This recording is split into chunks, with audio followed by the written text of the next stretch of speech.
no aceptaremos la exclusión de nuestro pueblo de ese derecho. Mr. Gorbachev, tear down this wall.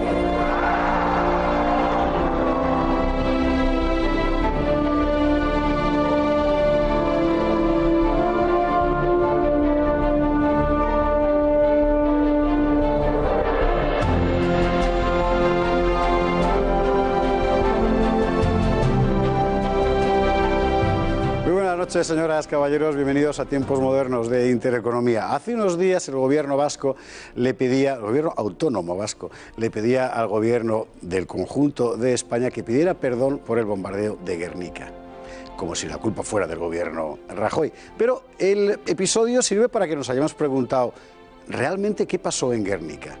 Todo el mundo sabe que hubo un bombardeo en Guernica y Picasso pintó un cuadro, pero ¿realmente fue la hecatombe que luego ha pasado a la historiografía? ¿De verdad es historia lo que se está contando sobre Guernica? ¿Qué pasó realmente allí? Bueno, pues hoy hablaremos de eso y lo haremos con la ayuda de Juan Pfluger, periodista de Gaceta, profesor de historia. Antes, un breve vídeo para ponernos en contexto y enseguida empezamos. El bombardeo de Guernica es uno de los hechos más famosos y también más tergiversados de la Guerra Civil Española. La propaganda de guerra agigantó hasta dimensiones del Holocausto un episodio que fue trágico, sí, pero objetivamente no más relevante que muchos otros bombardeos de nuestra guerra. El episodio se inscribe en la ofensiva de las tropas franquistas sobre el Frente Norte. El 26 de abril de 1937, el mando de la Legión Cóndor alemana, que combatía con el bando nacional, tomó una decisión militar equivocada. Sin autorización del mando franquista, aviones alemanes e italianos bombardearon la villa vasca de Guernica. Pretendían destruir el puente de la ciudad para recortar la retirada republicana, pero no lograron su propósito. Sin embargo, el bombardeo tendría unas consecuencias imprevisibles. Ocurrió que con parte de la ciudad incendiada se llamó a los bomberos de Bilbao, pero estos, aunque estaban tan solo a 30 kilómetros, tardaron más de 3 horas en llegar. En ese lapso, el fuego se extendió por toda la ciudad. Como en la mayoría de las construcciones abundaba la madera, la destrucción fue atroz. El número de víctimas, sin embargo, fue comparativamente escaso, 126 personas según el estudio más reciente, lejos de las 3.000 que contó la propaganda. La mayor parte de la población ya se había puesto a salvo fuera de Guernica, pero las crónicas de los corresponsales extranjeros, copiándose unos a otros, amplificaron el hecho hasta convertirlo en una hecatombe. El suceso saltó todas las fronteras y llegó a un artista que esperaba inspiración. Pablo Picasso, que había cobrado del Frente Popular 150.000 francos franceses para hacer un mural en la Exposición Internacional de París y aún no había empezado su obra. El bombardeo de Guernica dio a Picasso la inspiración que necesitaba. Así se construyó el mito de Guernica. En la Guerra Civil Española hubo más bombardeos sobre población civil, y eso en los dos bandos. Muchos de ellos fueron bastante más mortíferos que el de Guernica. Ninguno de ellos, sin embargo, tan célebre como el de la Villa Vasca. Por eso se dice que la primera víctima de la guerra siempre es la verdad. Y para restablecer la verdad, Juan Pfluger, muy buenas noches. Muy buenas noches. Está aquí nuestro compañero de Gaceta.es, profesor de Historia, autor de un blog seguidísimo precisamente sobre guerra civil y comunismo en particular en la Gaceta. Bueno, realmente, habría que empezar haciendo preguntas una detrás de otra, así que si te parece lo vamos a hacer. Fantástico. Pero, ¿por qué Guernica? Bueno, Guernica tenía, aparte de ser un nudo de comunicaciones importante, como bien ha señalado el vídeo de introducción, en el que había un puente que era necesario para unir a las dos partes en las que estaba dividido el ejército del norte republicano, en la que tenía sede en Bilbao y la que tenía cuartel general en San Sebastián. La villa de Guernica se encuentra situada entre estas dos localidades y la carretera de una a otra capital pasa por ahí.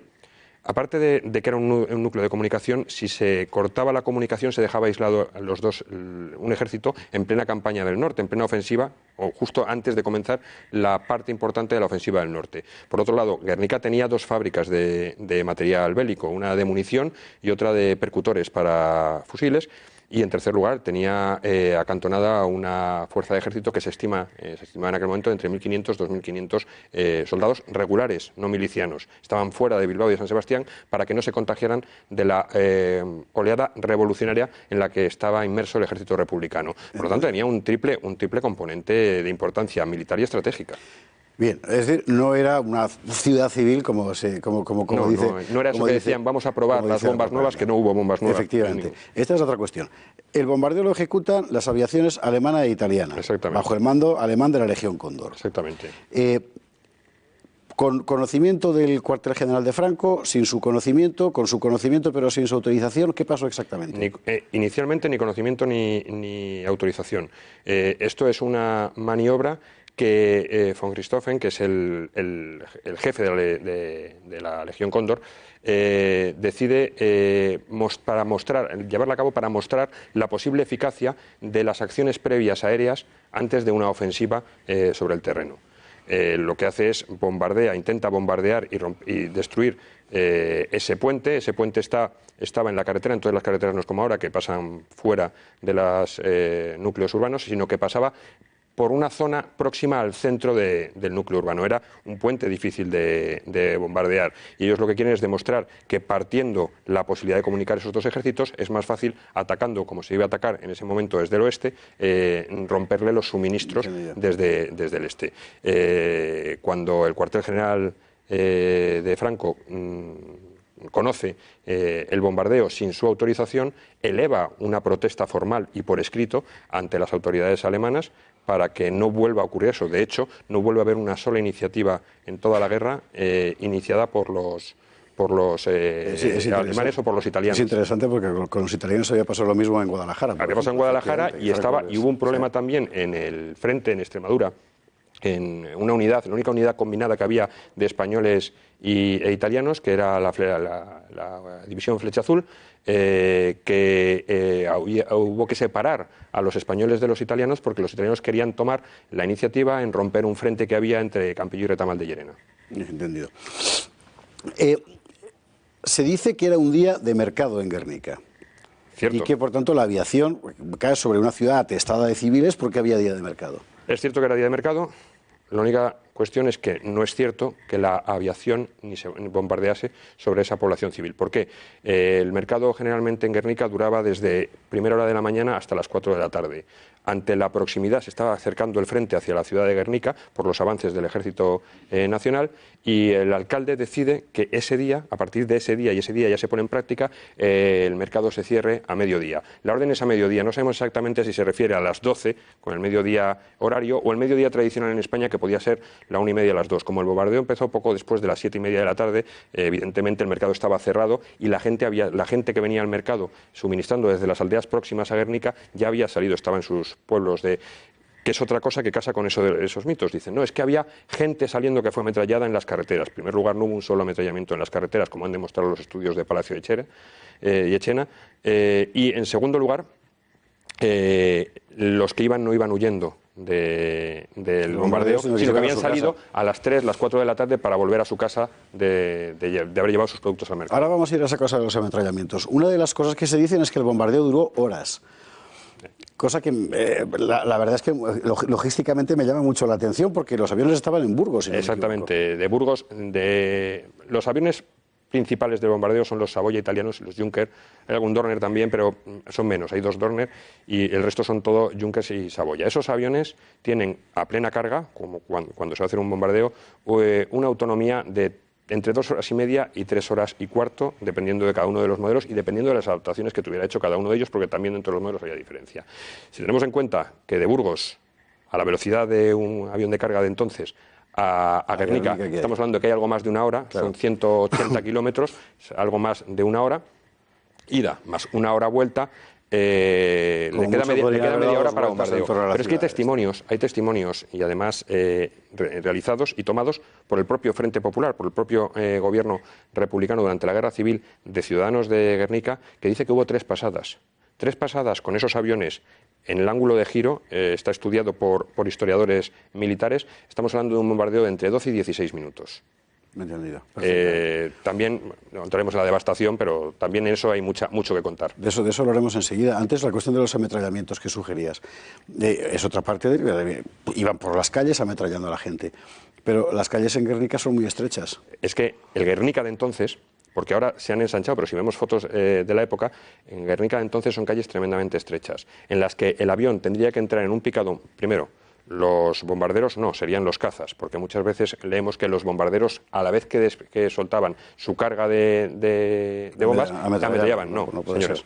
El bombardeo bombardea. El caza es el que ametrallaría. Tendría que hacer unos picados muy complicados, entrando además no siguiendo la línea de las calles por la estrechez de las mismas, sino entrando en un picado y concentrando el disparo sobre un solo punto. Sería prácticamente imposible hacer blanco. Aparte de el riesgo que habría de colisión, si tenemos en cuenta que los aviones de escolta, los caza, tenían mayor problema todavía de autonomía, porque su autonomía estaba entre 2 horas y cuarto y 2 horas y 45 minutos. Tenían el tiempo justo para acompañar a los bombarderos y volverse a Burgos. De hecho, algunos volvieron antes de acabar las cargas, la suelta de bombas. La devastación es conocida, las bombas efectivamente matan, es decir, un bombardeo es un bombardeo y es una tragedia en cualquier caso, sin ninguna duda.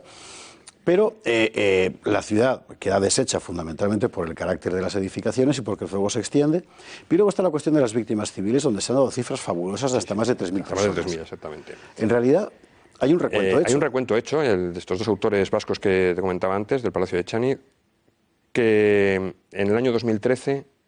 acuden a hacer el recuento definitivo, además un recuento en el que participan la Administración Autonómica Vasca facilitando todos los archivos. En ese recuento, entre los muertos directamente por el bombardeo, más los muertos por los incendios posteriores, más los muertos durante las 48 horas siguientes como consecuencia de las heridas en los hospitales donde fueron llevados, generalmente, sobre todo el de Bilbao, elevan el número a 126 personas. Es decir, de ahí a los 3.600 que se llegó a decir en la propaganda fuera de España, por supuesto, porque dentro de España no se lo creían ni los propios republicanos, ¿no? Tal exageración, hay un abismo.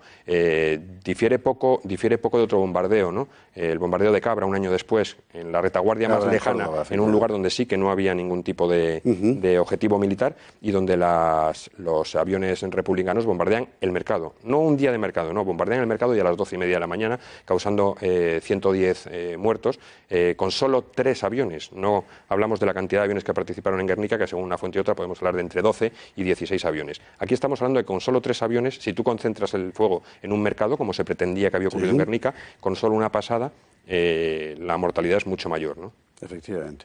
Pero no hubo un Picasso que lo pintara. No hubo un Picasso ni una propaganda internacional, ni un ejército, los guerreros del papel, ¿no? Que les llamaban, ¿no? Los soldados del papel, que magnificaran eso. Ha habido además una historiografía que en lugar de acudir a las fuentes, lo que ha hecho ha sido copiarse unos a otros. Y ese es el problema de que perduren esos mitos.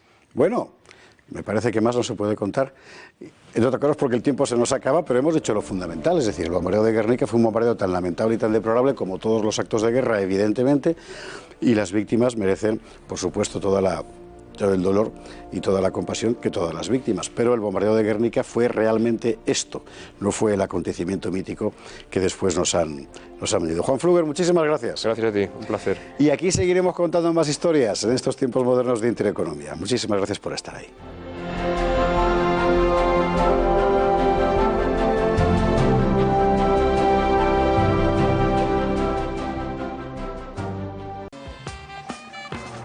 ¿Dónde van? Un minuto de publicidad y empieza gracias por nada. Un minuto.